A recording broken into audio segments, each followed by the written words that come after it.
Okay, so you're basically saying because I was checking my mirrors and was looking, I thought I might have had a tire blowing out, and I kind of looked at my mirrors and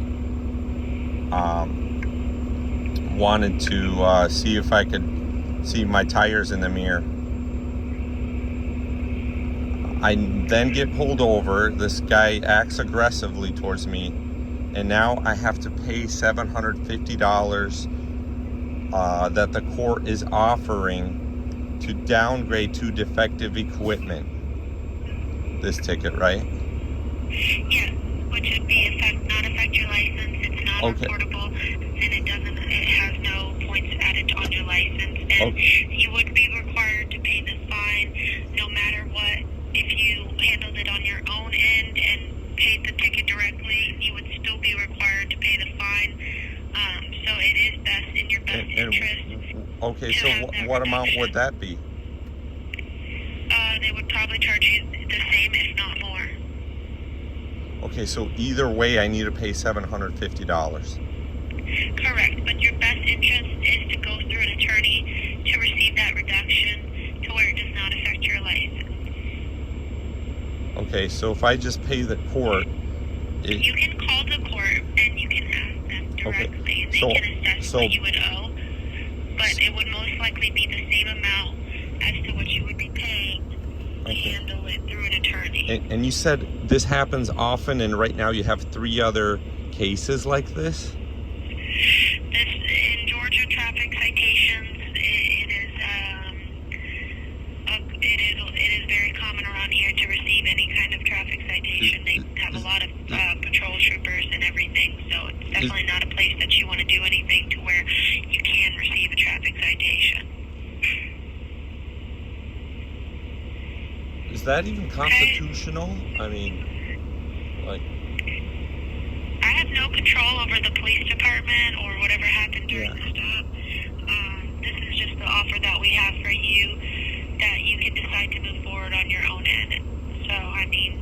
Well, I'm kind of left with no choice, but it really makes me feel uncomfortable being in this situation. You can take it to trial, but the cost for trial is $1,500. Well, before we even go toward that direction, I mean, you as a civilian, don't you feel it's a little bit infringing on some constitutional, what do you call it? You know, the constitutional, whatever you get from the Constitution, right? I'm not sure what you mean. Like those rights, right? Like in regards to what? The right to travel and not have your person be secure in your person. I mean, like I said, I have no control over the police officer stopping you that day. I don't work with... Well, I understand that, and I work directly with the court. But it's kind of... I understand that you have no control over that or your department, but as... in your job position, right? You don't have any control over that, right?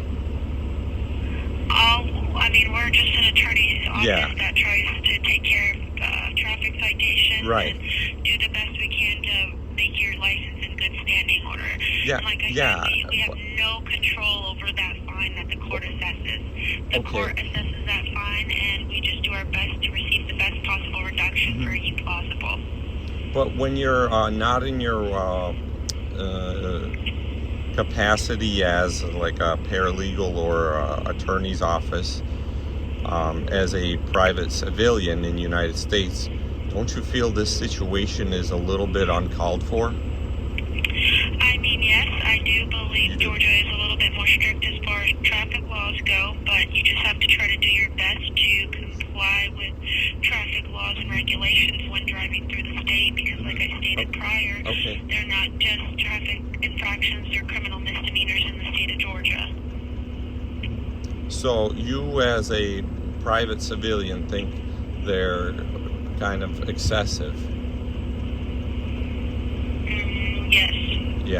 Yeah, that's kind of what's shocking me about this situation too. It's I mean, that's why everyone and their mother know when you hit the Georgia line not to speed or just do your best to drive carefully. But I mean, if you're written up for a citation, you just have to do what you have to do to keep your license in good standing conditions. Yeah, and hopefully yeah, it doesn't happen again in the future. yeah, and as a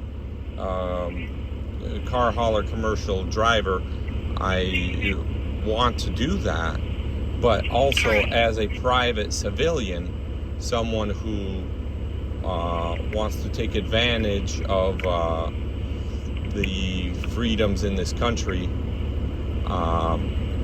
it just kind of makes my blood boil, you know. And I understand your frustration. I mean, no, I'm not frustrated. Separate citations. I was written. No. State. I don't want a misunderstanding on your end for me. I'm not frustrated. I know I'm a man and I'm attracted to women. You know, I'm not at all frustrated, but it just kind of makes waters down the advantages of the United States of America and the freedoms here.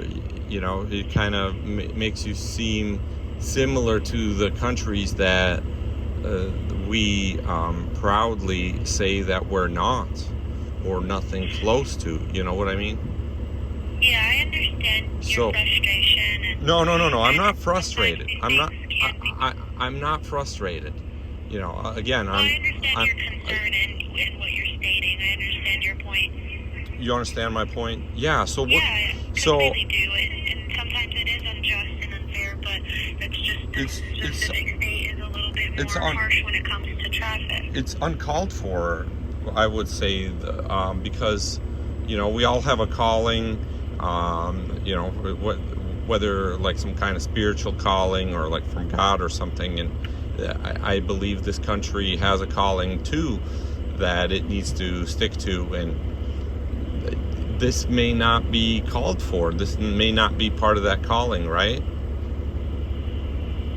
And like in reference to what, like your traffic citation or working for this law firm? No, the whole situation of officer asking why I'm not in my lane, and like I was like, hey, I thought a tire blew out. These happen, or maybe I ran over something. Or thought I'd seen a piece of tire, something like that, road related, you know. And here now it's like, hey, you're basically out $1,000 and possibly ruining your career. You know, that's kind of